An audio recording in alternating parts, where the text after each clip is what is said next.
आणि ज्या नेत्याला आजवर आपण सर्वांनी भरभरून प्रेम दिलं, आशीर्वाद दिले, एकालाच नाही तर संपूर्ण परिवाराला या पक्षाने त्या ठिकाणी आयुष्यभर राज्याचे दोनदा मुख्यमंत्री होते, केंद्रीय मंत्री होते, त्याचबरोबर अशोकराव चव्हाण राज्याचे दोनदा मुख्यमंत्री होते आणि हयातभर या मंत्रिपदावर राहिले.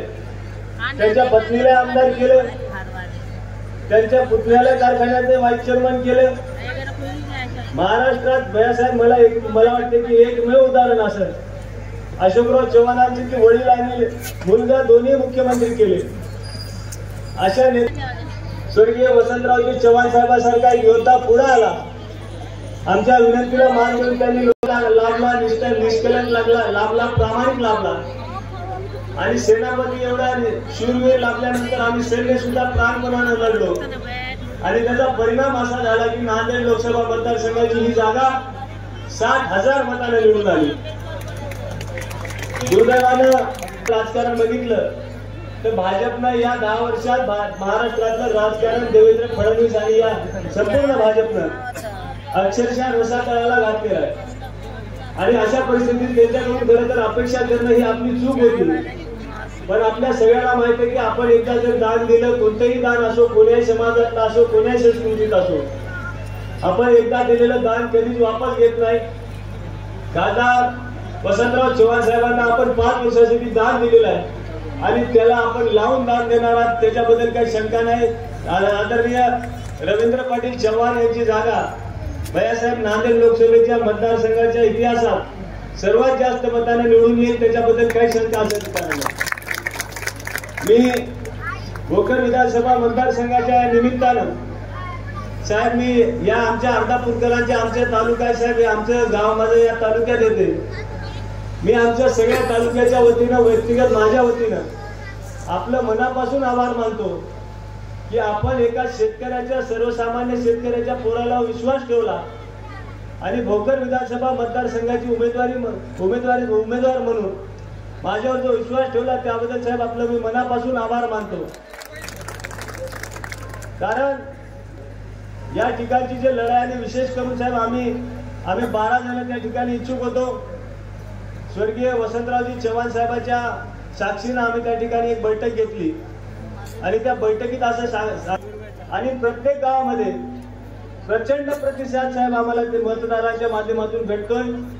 प्रत्येक गावातले शेतकरी, तरुण, सर्वसामान्य बैलगाडीमधून माझ्यासारख्या कार्यकर्त्याच्या मिरवणुका काढतायत, खांद्यावर घेऊन त्या ठिकाणी जात आहेत आणि या मतदारसंघाच्या निवडणुकीच्या निमित्तानं आम्हाला खरं तर वाटायला लागले की ही निवडणूक आम्ही जे प्रचाराला फिरतोय, निवडणूक आता प्रचार म्हणून नाही तर निवडून आल्यावर लोकांचं अभिनंदन करायला ज्याप्रमाणे जातो तसं विजयाच्या जल्लोष सारख्या या निवडणुका निघतात. इतक्या लोकांना मन बनवलेलं आहे. ज्या परिवाराला आयुष्यभर काँग्रेसनं एवढं मोठं केलं, त्या परिवारानं पक्षासोबत बेईमानी केली आणि हे केल्याच्या नंतर खरं तर साहेब आमच्या या भागामध्ये आजपर्यंत मी मागे एकदा म्हणलो की यांनी एक फार मोठं काम केलेलं आहे. या भागामधले सगळे प्रस्थापित घराणे सगळे संपून टाकलेले, एकही घराने शिल्लक ठेवलं नाही. आमच्या बारटकर साहेबांचं घराणं असेल, त्याचबरोबर आमच्या दिनाळकर साहेबांचं घराणं असेल, एवढंच नाही प्रतापराव पाटील चिखलीकर लोकसभेला भाजपमध्ये गेले आणि यायला तिथं पायगुण यायचा लागला, त्याला भाजप सोडून राष्ट्रवादी जावं लागलं. आणि त्या भाजपचं तर असं झालं साहेब आमच्या मतदारसंघात की भाजपचे आता 3 गट झालेले आहेत. जे मूळ भाजप होती ती भाजप बुद्रुक आहे, आता ती भाजप बुद्रुक म्हणून राहिलेली आहे. त्याच्यानंतरचे काही जण भाजपमध्ये गेलेत, ते भाजप खुर्द म्हणून तिथं राहायला लागले आणि आमच्या अशोकराव चव्हाणासंग जेवढे गेलेत ते सगळे नई आबादीवाले तिथं थांबले. आता हे झालं असं की नई आबादीवाल्याने या बुद्रुकवाल्याला एवढं बेहाल केलेलं आहे की आज त्याला कोणीच विचारायला तयार नाही. बूथ कमिटीचे अध्यक्ष बदलले, सगळी यंत्रणा बदलली आणि एखाद्या माणसाला खरं तर अपेक्षा तरी किती राहावं हे विचार करायचा त्या ठिकाणी प्रश्न आहे. आमच्या मतदारसंघामध्ये मी पक्षानं खरं तर या कुटुंबाला राज्याचं 2दा मुख्यमंत्री पद दिलं, त्यांच्या वडिलांना पाणी त्या ठिकाणी झालेलं नाही. आजपर्यंत एकच झालंय, सत्तेच्या माध्यमातून पैसा आणि पैशाच्या माध्यमातून सत्ता, हे सगळं गणित या माध्यमातून आजपर्यंत झालेलं आहे.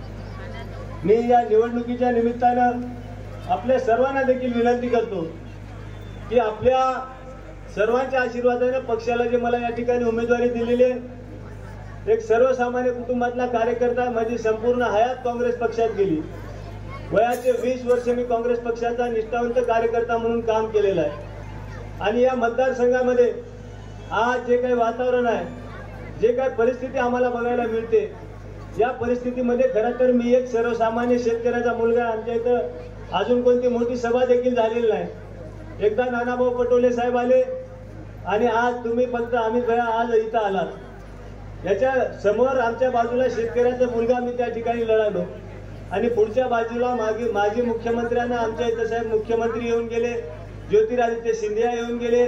आज तेलंगणाचे तिकडले मोठे हिरो स्टार पवन कल्याणला तिथं आणलंय आणि महाराष्ट्राचा स्टार प्रचारक असलेला नेता आज गल्लीबोळात फिरायला लागला आहे. याच्यामध्येच तुमच्या सर्वसामान्यांचा सगळ्याचा विजय आहे.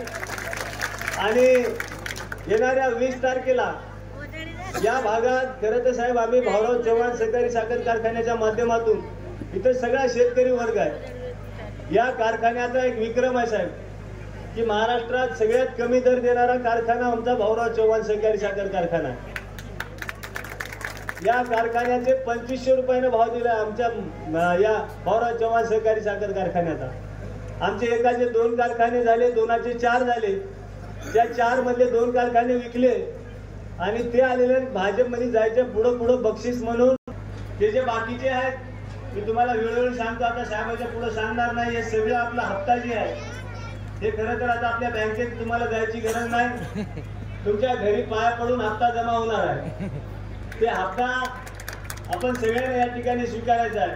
बाजूला लागून अमित देशमुख साहेबांचा कारखाना आहे लातूर जिल्ह्यात, 3200 रुपये भाव त्या कारखान्याचा दिला जाते. त्या 3200 रुपये या ठिकाणी प्रत्येकाला सभेत कोणी गेलं, आम्ही कोणाच्या घरी गेले की त्याला प्रेशर आणल्या जाते, त्याला धमक्या दिल्या जातात, पैशाचा आमिष दिल्या जाते.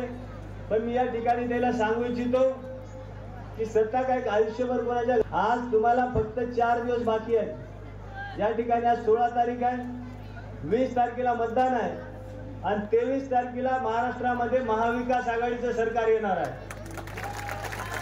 त्यामुळे त्याला माझं सांगणं आहे, ज्या गावच्या बोरी असतात त्याच गावच्या बाबळी असतात. वागत असताना जरा हिशोबानं वागा. उद्या आमचे दिवस येतील, मग आम्ही त्या ठिकाणी ध्यान ठेवू. पोलीस प्रशासन असेल, तहसील प्रशासन असेल, वेगवेगळे प्रशासन असतील, तुम्हाला सगळ्याला सांगालो की या निवडणुकीच्या निमित्तानं जास्त आरी जाऊ नका. कारण उद्या आम्हीच सत्तेत येणार आहोत. आमचे अमित भैया तिथं राज्याचे प्रमुख म्हणून राहणार आहे. उद्या जास्त कोणाच्या आरी जायचं काही कारण नाही. आणि सर्वसामान्याला सांगतो, आपला विजय या भोकर विधानसभा मतदारसंघातून जनतेचा जो आशीर्वाद आहे, जनतेचं जे पाठबळ आहे, भोकर विधानसभा मतदारसंघात भूमिपुत्राचा विजय 100% होणार आहे.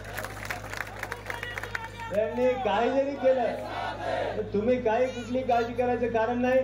आपल्यासोबत अमित भैयाचा आशीर्वाद आहे, आदरणीय नानाभाऊचा आशीर्वाद आहे, खास करून राहुलजी गांधी साहेबांचा सुद्धा आशीर्वाद आपल्या सगळ्यांच्या सोबत आहे. मी पुन्हा एकदा आदरणीय अमित भैयाचं या ठिकाणी मनापासून आभार मानतो की साहेब आपण आमच्यासारख्या कार्यकर्त्यावर विश्वास ठेवला. इथं एवढी मोठी आपण जबाबदारी आमच्या अर्थ करून दाखवू असा विश्वास तुम्हाला या निमित्तानं देतो.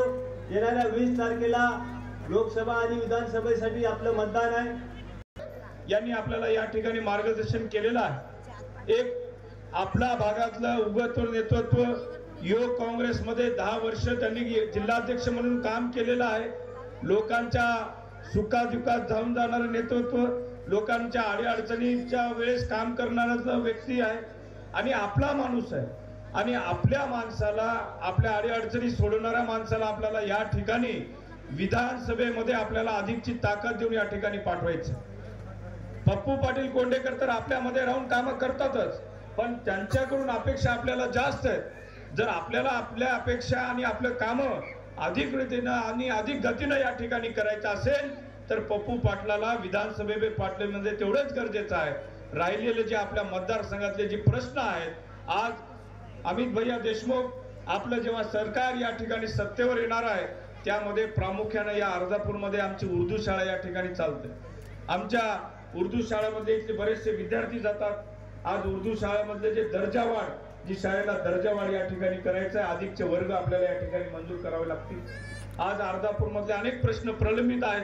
पप्पू पाटलांनी इथं या ठिकाणी उल्लेख केला, पण आज जे भोकर मतदारसंघ आहे, कैलासवासी शंकररावजी चव्हाण साहेबांचा मतदारसंघ म्हणून या ठिकाणी ओळखला जातो। लोकसभेला इथली काही आणि स्वर्गीय वसंतरावजी चव्हाण साहेबांनी या ठिकाणी ठरवलं की लोकसभेला आपण काँग्रेसच्या वतीने उभा टाकायचं। ते काँग्रेसच्या वतीने लोकसभेला उभा टाकले आणि इथं बसलेल्या सर्व बहादर जनतेने त्यांना या ठिकाणी लोकसभेला निवडून दिलं। आज इथं बसलेल्या जनतेच्या प्रत्येकाच्या मनात काँग्रेस रुजलेली आहे। कोणी माणूस येईल जाईल म्हणून या ठिकाणी काँग्रेस संपणार नाही, मी हे प्रामुख्याने सांगतो। आज भोकर मतदारसंघ सोबतच नांदेड जिल्हा हा काँग्रेसचा गड होता आहे आणि भविष्यातही काँग्रेसचा गड राहील, हे सर्वांच्या साक्षीने मी या ठिकाणी सांगू इच्छितो। आज मला काँग्रेस पक्षाने या ठिकाणी लोकसभेसाठी उमेदवारी दिलेली आहे, त्याबद्दल मी आमचे नेते राहुलजी गांधी असतील, आमचे मल्लिकार्जुन खरगे साहेब असतील, प्रदेशचे नाना पटोले साहेब असतील, आपला भोकरचा हक्काचा आमदार हा महाविकास आघाडीचा असला पाहिजे। निश्चितच त्याच्यामध्ये आपण पप्पू पाटलाला तर बळ देणार आहोत, पण या ठिकाणी केंद्र सरकारमध्ये ज्या 10 वर्षापासून आमचे मोदी साहेब त्या ठिकाणी पंतप्रधान होऊन बसलेले आहेत, मला प्रामुख्याने इथं बसलेल्या प्रत्येक शेतकऱ्याला विचारायचं आहे, आपला कापसाचा काय भाव आहे? आज 10 वर्षापूर्वी जो कापसाचा भाव होता तोच भाव आज 10 वर्षानंतर आपल्याला या ठिकाणी दिला जातो। हमी योजना या ठिकाणी नाहीये। आज त्यांना केंद्र शासनाला या ठिकाणी मला जाब विचारायचं आहे की आमचा आज शेतकरी राजा जो 60% जो भारत आपण म्हणतो कृषी प्रधान देश आहे, मग शेतकऱ्याला एकही कायदा आज केंद्र शासनाला करता आला नाही का? केंद्र शासन हे मुळी शेतकऱ्याचं शासनच होऊ शकत नाही, ते उद्योगपतीचं आणि बिझनेसमॅनचं शासन आहे असं मला वाटतं। आज आमच्या इंदिरा गांधींनी आणि राजीव गांधींनी जे मोठे मोठे प्रोजेक्ट या ठिकाणी भारतामध्ये आणले होते, ते प्रोजेक्ट आज ते ठिकाणी विक्री करून त्या उद्योगपतीच्या घशात घालत आहेत। आज आमच्या लाडक्या बहिणीची योजना या ठिकाणी या सरकारनं आणली म्हणजे त्यांचे डोळे उघडले। जेव्हा महाविकास आघाडीचे अधिकचे खासदार मागच्या लोकसभेला 4 महिन्यापूर्वी जेव्हा निवडून आले, त्यांना कळून चुकलं की आता आपलं सरकार या ठिकाणी येणार नाही, मग त्यांनी लाडकी बहीण योजना आणली। ठीक आहे, बहिणीला देण्याविषयी भावाचा विरोध नाही, पण ते बहिणीला द्यायले तर भावाच्याच खिशातून काढून गेले। मला सांगा, आपल्याला बॉन्ड किती रुपयाला झाला? 100 रुपयाचा बॉन्ड 500 रुपयाला। ते करायची काय गरज होती? गोड तेलचे काय भाव झाले या 2 महिन्यात? किती रुपयाने वाढले? 40 ते 50 रुपयाने गोड तेलचे भाव राहिले। मग असं जर सरकार या ठिकाणी जर वागत असेल तर आपलेच पैसे आपल्याच खिशातून काढून जर देत असेल, हे खरं तर हे चुकीचं आहे असं मला वाटतं। कर्जाचा डोंगर आपल्या डोक्यावर त्या ठिकाणी करून ठेवत आहेत, ते आपल्यालाच फेडायचं।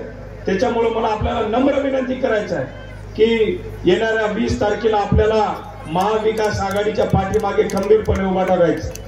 लोकसभेला माझी निशाणी रवींद्र वसंतराव चव्हाण अनुषंगाने येथे घेण्यात येणारी जाहीर सभाला उपस्थित असलेले आपले महाराष्ट्राचीच नाही मराठवाड्याची आन बान शान माजी मंत्री तसेच विद्यमान आमदार अमित भैया देशमुख आणि येथे उपस्थित असलेले माजी खासदार माननीय श्री भास्करराव खतगावकर पाटील आणि लोकसभेचे अधिकृत उमेदवार रवींद्र चव्हाण साहेब आणि आपल्या भोकर मतदारसंघातील अधिकृत उमेदवार तिरुपती पाटील कोंडेकर जे की पप्पू पाटील कोंडेकर, तर आपण सर्वजण आज येथे उपस्थित झालात। सर्वप्रथम मी आपल्या अर्धापूर शहरामध्ये जी जाहीर सभा होत आहे, या सभेला जे प्रमुख उपस्थिती लाभलेले आहेत असे अमित भैया देशमुख यांचं मी जोरदार स्वागत करते। आणि आपल्याला माहितच आहे आज एकूण 4 दिवस बाकी आहेत। 20 तारखेला लोकसभा पोटनिवडणूक आणि विधानसभेच्या निवडणूक आहेत, तर त्यासाठी मी आपल्या सर्वांना एवढं सांगू इच्छिते की येथे जे आपले 2 उमेदवार आहेत त्यांना तुम्ही सर्वांनी मतदान स्वरूपी आशीर्वाद द्यावा। आणि आज आपण इतकी वर्षे एका कुटुंबाला निवडून दिलं आहे, तर ते आज काय म्हणत आहेत की प्रत्येकाला आमदार व्हावं वाटते। तर ज्यांना आपण 40 ते 50 वर्ष निवडून दिलं त्यांनी जर असं म्हटले असतील तर आपण सर्वसामान्य आमदार होऊ नये का? आपण याचा विचार केला पाहिजे। आज आपल्यातील एक शेतकरी पुत्र जे सर्वसामान्य आहेत, आपल्या अर्धापूर तालुक्यातील आहेत, ते आज आमदार होत आहेत, तर येथे त्यांनी असं सर्वांना आमदार होत आहे असं वक्तव्य केलं आहे। अमित भैया, मला एक सांगायचं आहे की आज अशोकराव चव्हाण साहेब म्हणत आहेत की जर त्यांच्या कन्येला जर निवडून दिलं नाही तर ते आपला ऊस घेऊन जाणार नाहीत, म्हणजे ते अशा आपल्या धमक्या देत आहेत। म्हणजे काय कारखाना त्यांच्या एकट्याच आहे का? आपण सर्वांचा कारखाना, आपले तेथे 7 बारे गहाण आहेत। तर अशा आपल्या धमक्यांना आपल्याला बळी न पडू देता सर्वांनी आपल्या काँग्रेस पक्षाचे जे उमेदवार आहेत त्यांना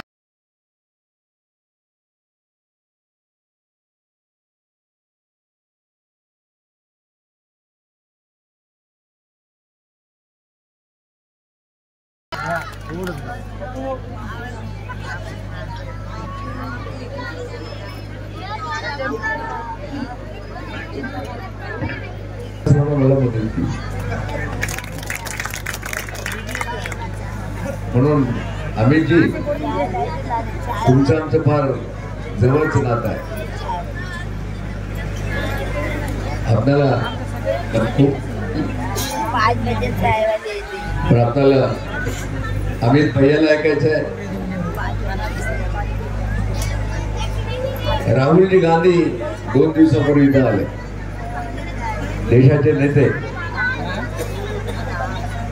आणि त्यांनी तुम्हाला मला महाराष्ट्र विकासाचं महाराष्ट्रामध्ये सरकार येणार आहे 5 गॅरंटी दिलेल्या आहेत। मला सांगतो बहुत बड़ी गॅरंटी।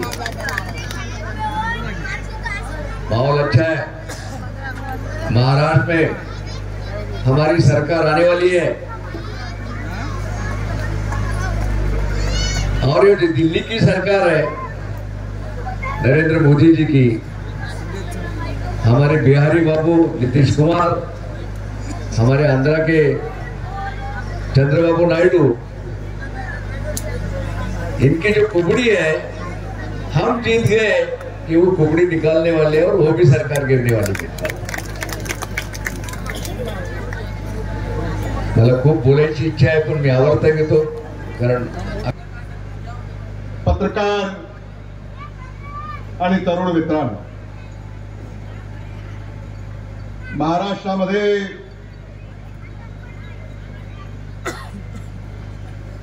विधानसभेच्या निवडणुका होऊ घातलेल्या आहेत आणि 20 नोव्हेंबर रोजी आपल्याला मतदानाचा अधिकार बजावायचा आहे। मी लातूरहून आलोय, त्यामुळे मी आपल्याला एक प्रश्न विचारणार आहे।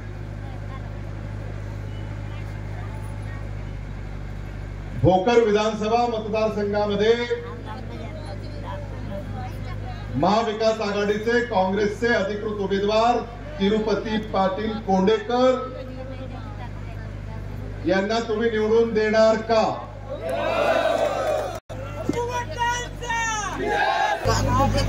भोकर विधानसभा मतदारसंघानं सगळ्या देशाचं लक्ष वेधलंय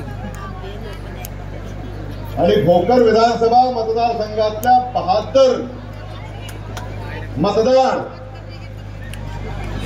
हे काय करणार आहेत याची चर्चा देशात होणार आहे। मग आपल्याला आता ठरवायचं आहे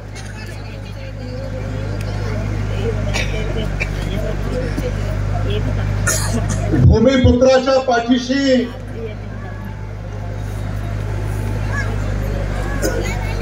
आपल्याला उभं राहायचं। आता आपल्याला जो आमदार निवडायचा आहे तो स्थानिक निवडायचा आहे, खरंय का नाही? तुम्ही लाडानं तिरुपतीला पप्पू म्हणता असं मी ऐकलं, पप्पू म्हणता।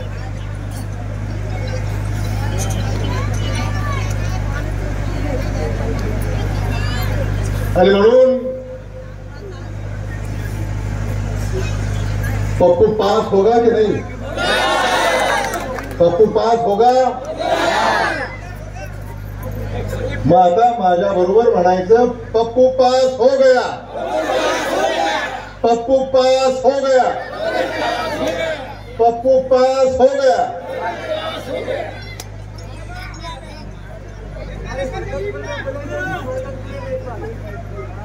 आणि म्हणून राहुल गांधी यांचं लक्ष आहे, तर माझ्यावर लक्ष कमी आहे, पण पप्पू पाटलावर लक्ष जास्त आहे.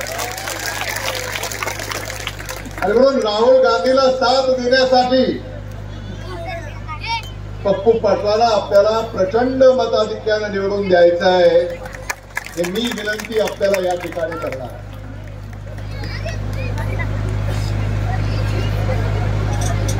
जनशक्ती विरुद्ध जनशक्ती अशी ही निवडणूक आहे. आणि जेव्हा जेव्हा अशा निवडणुका झाल्या तेव्हा जनशक्तीनं धनशक्तीचा पराभव केलेला.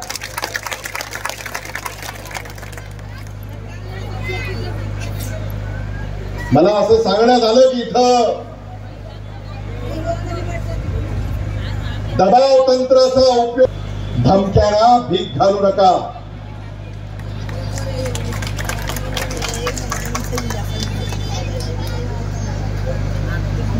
तेवीस तारखेला या महाराष्ट्रामध्ये महाराष्ट्र विधानसभेच्या निवडणुकीचा निकाल लागेल.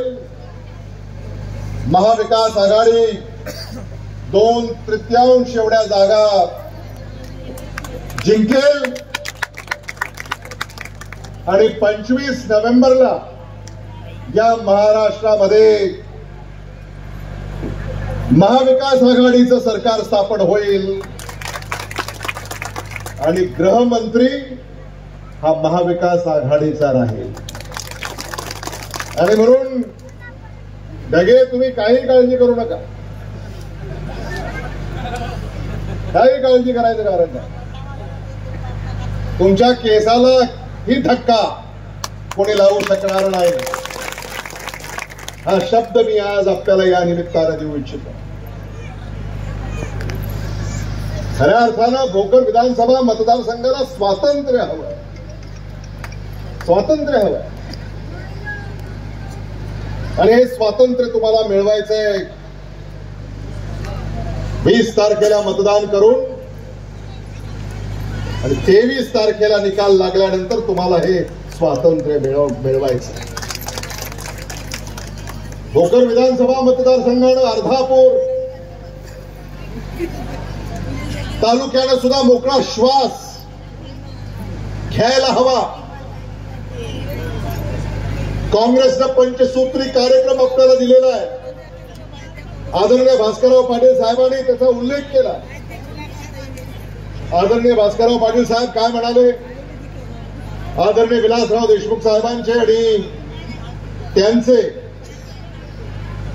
अतिशय घनिष्ठ संबंध राहिले. आणि आदरणीय भास्करराव पाटलाला जेव्हा घरच्याला त्रास दिला तेव्हा आदरणीय विलासराव देशमुख साहेबांनी त्यांना मदत केली. आणि आदरणीय भास्करराव पाटील खतगावकर साहेबांनी सुद्धा त्या मदतीची परतफेड आता केली आहे. कारण जेव्हा घरच्याला आम्हाला त्रास दिला तेव्हा आदरणीय भास्करराव पाटील खतगावकर साहेब तुम्ही आम्हाला मदत करता, हे आम्ही कधीही विसरू शकणार नाही. आणि म्हणून आज नांदेड लोकसभा आणि नांदेड लोकसभा अंतर्गतच्या 6 विधानसभा मतदारसंघाच्या जागा आहेत. 1 लोकसभा आणि 6 विधानसभा या आम्ही जिंकणार.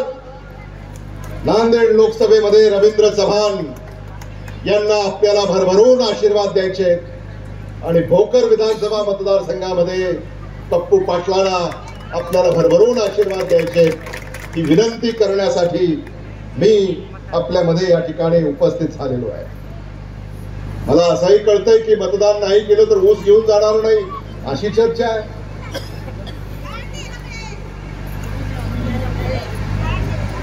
ही लोकशाही नाही आहे, ही हुकुमशाही आहे. पण याचाही हुकुमशाहीचाही बंदोबस्त तुम्हाला करायचा आहे. काही काळजी करू नका.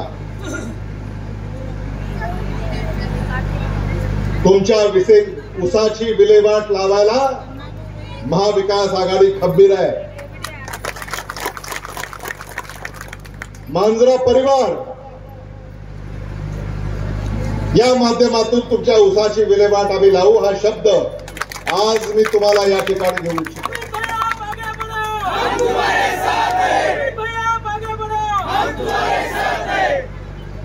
ही क्रांती या ठिकाणी घडली पाहिजे.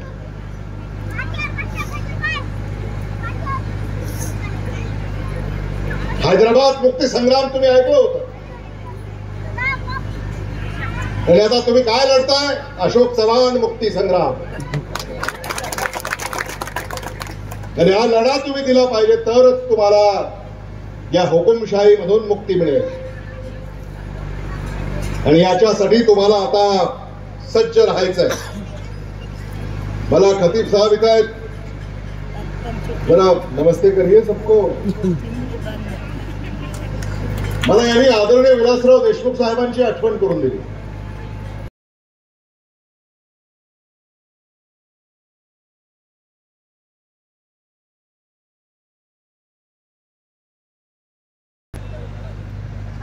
तो खतीब साहब ये कह रहे हैं कि जब विलासराव देशमुख साहब पहली बार मुख्यमंत्री बने तो पत्रकारों ने उनसे पूछा कि आप महाराष्ट्र के लिए क्या करेंगे, तो उन्होंने एक शेर कहा, जो उन्होंने शेर मुझे सुनाया और मैं वो शेर आपको सुना रहा हूं.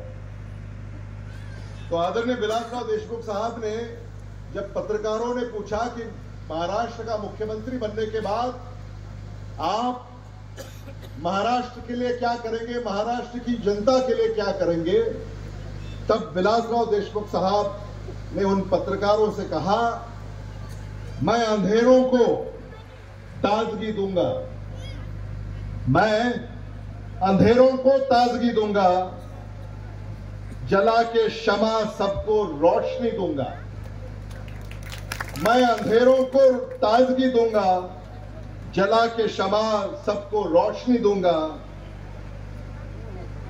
मैं तो खुद के लिए कभी नहीं जीता, मैं तो खुद के लिए कभी नहीं जीता, कोई मांगे तो जिंदगी दे दूंगा. त्यांनी मला असं सांगितलं कि ये शेर आप भोकर में पढ़िए और शाम को लातूर में पढ़िए. तो ये मैं अब लेके जा रहा हूं.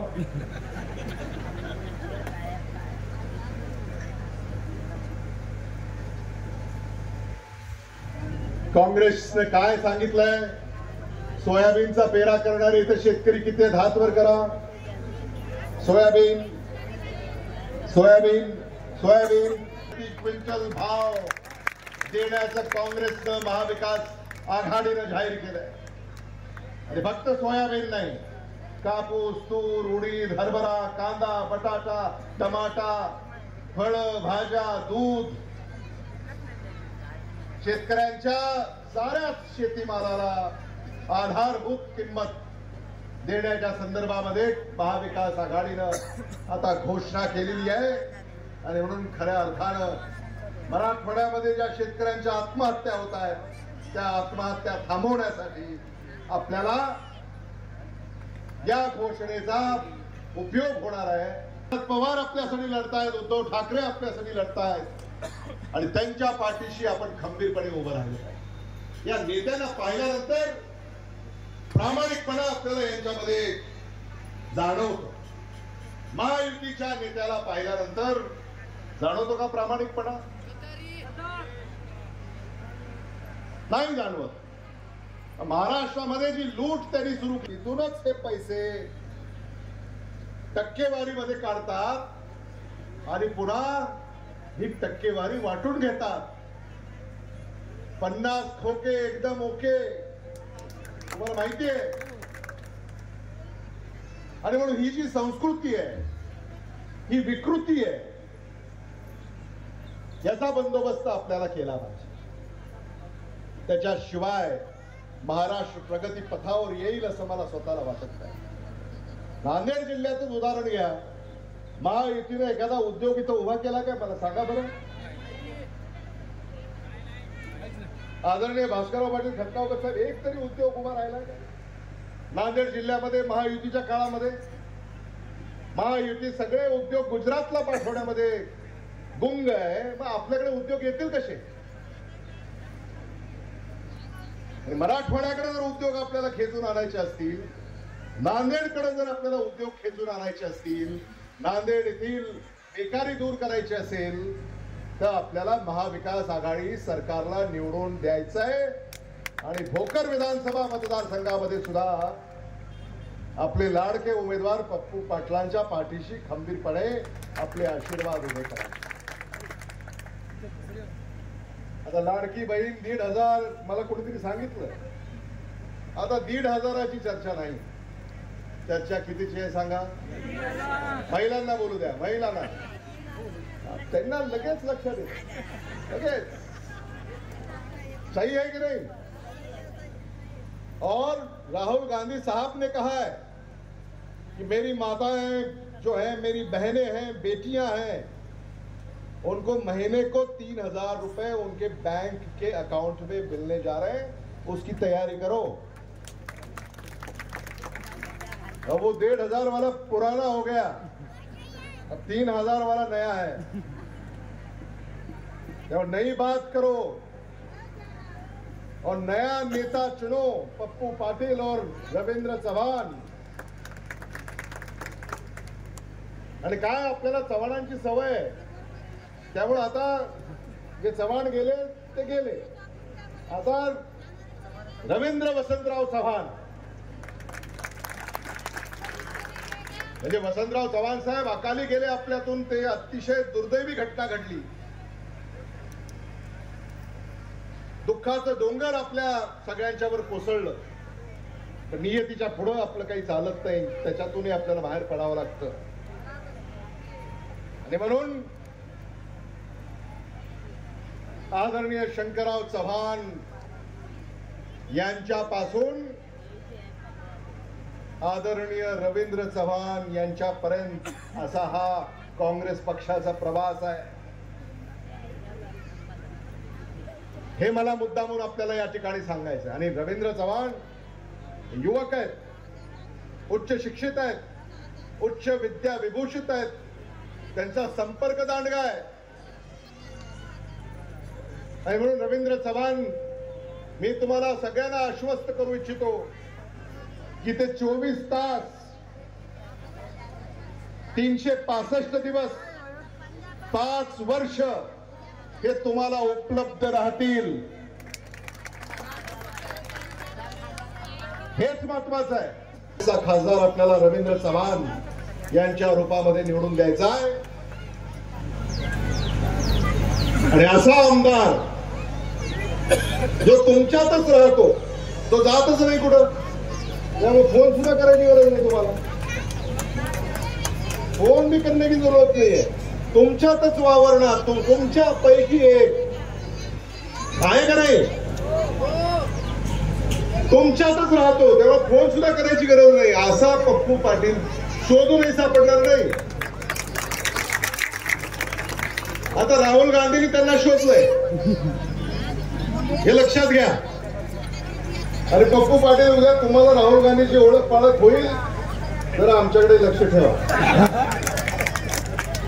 काय असतंय, राहुल गांधींनी घेतलं म्हणून जवळ, तर मग आम्हाला पण त्याला सांगावं लागेल ना. जेव्हा आम्हाला पण जरा थोडस, आम्ही आलो होतो, तुमचा प्रचार केला, भाषण केलं, थोडस सुद्धा जरा तिचं कौतुक थोडस आपण करावं. आणि मी तुम्हाला सांगू इच्छितो की पप्पू पाटील कोंडेकर यांना तुम्ही 20 नोव्हेंबर रोजी मतदान करणार आहात. आणि 23 नोव्हेंबर रोजी पप्पू पाटील कोंडेकर हे भोकर विधानसभा मतदारसंघाचे आमदार म्हणून घोषित होणार.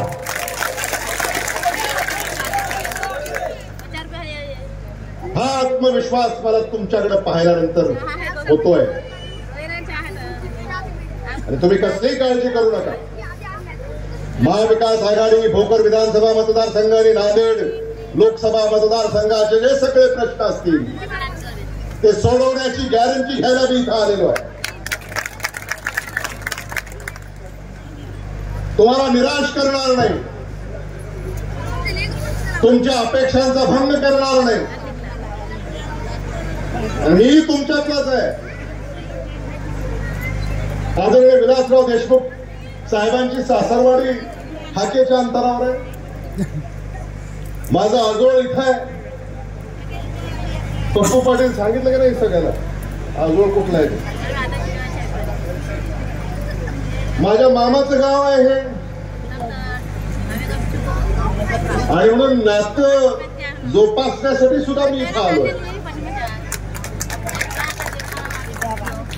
आणि आदरणीय भास्करराव पाटील साहेबांची परवानगी घेऊन आणि आदरणीय रवींद्रराव वसंतराव चव्हाण यांची देखील परवानगी घेऊन मी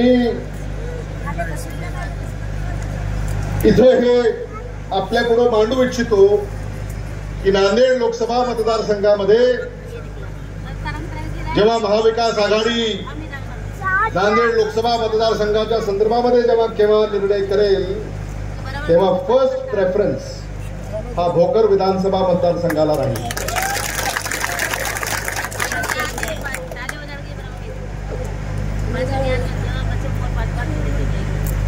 हे मला आपल्याला सांगायचं.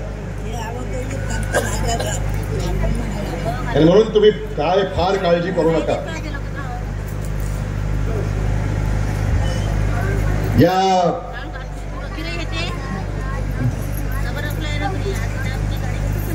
भागामध्ये मुस्लिम समाज, लिंगायत समाज, धनगर समाज, माळी समाज, मराठा समाज बहुल हा परिसर आहे. त्यामुळं महायुती सरकारनं जे आरक्षणाचं राजकारण केलं, महायुती सरकारनं काय केलं तुम्हाला सांगू. फसवा फसवी, पळवा पळवी, बनवा बंदी, फोडा फोडी, या पलीकडे काय केलं याने.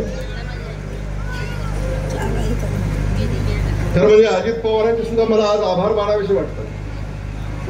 आज त्यांना एका पत्रकाराने विचारलं की तुम्ही अनेक मुख्यमंत्र्यांबरोबर काम केलं, त्यांनी 11 मुख्यमंत्र्यांबरोबर काम केलं. असं पत्रकारांनी त्यांना विचारलं की तुमचा सगळ्यात आवडता मुख्यमंत्री कोण. तेव्हा अजित पवारांनी असं सांगितलं की माझे सगळ्यात आवडते मुख्यमंत्री हे आदरणीय विलासराव देशमुख साहेब. आणि म्हणून जेव्हा विरोधकाकडनं सुद्धा तुमची प्रशंसा होते, तुमच्या नेतृत्वाची प्रशंसा होते, तेव्हा तुमचं नेतृत्व हे 52 कशी सोनं आहे हे आपण समजून घ्या. आणि त्याच्या पाठीशी आपल्याला खंबीरपणे उभं राहायचं. महायुतीच्या पुढाऱ्याकडे पाहिल्यानंतर फक्त टक्केवारी एवढंच लक्षात येतं.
अच्छा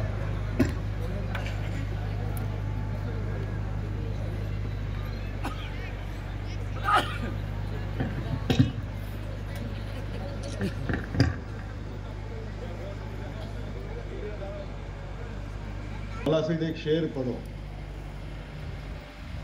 कहते हैं जली को आग कहते हैं, बुझी को राख कहते हैं, जिस राख से बारूद बनती है उसे पप्पू पाटिल कहते हैं। धन्यवाद। जय हिंद, जय महाराष्ट्र।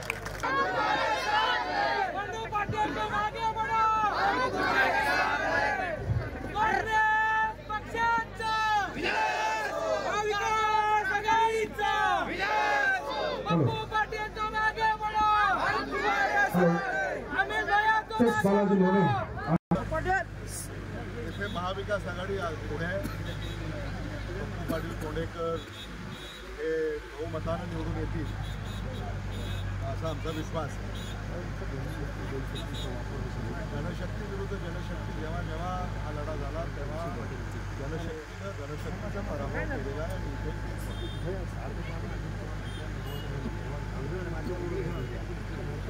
आता हे डिबेट करण्याचे प्रकार आहे, पण याला कोणी बळी पडणार नाही। जनता सुजाण आहे, जनतेनं त्याचा निर्णय घेतलेला आहे। त्याचा निर्णय हा रवींद्र चव्हाण आणि पाटील हा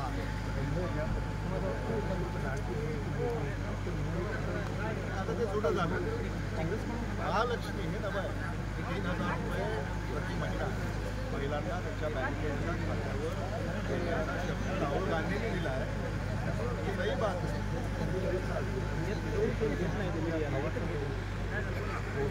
मल्लिकार्जुन खरगे साहेबांनी सांगितलं आता सोयाबीनला 7,000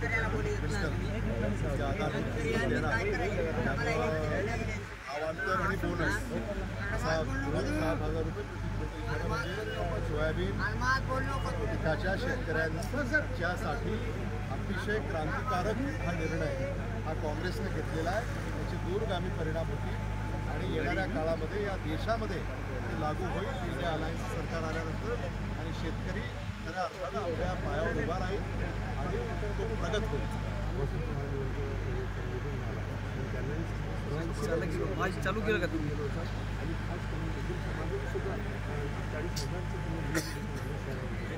हा निवडणूकमध्ये आणि उमेदवार साथ आहे काँग्रेसचे, तर आता काय वाटतं त्यामध्ये जे काँग्रेसचं बालेकिल्ला म्हणून ओळखलं जातं ते रवींद्र चव्हाण हे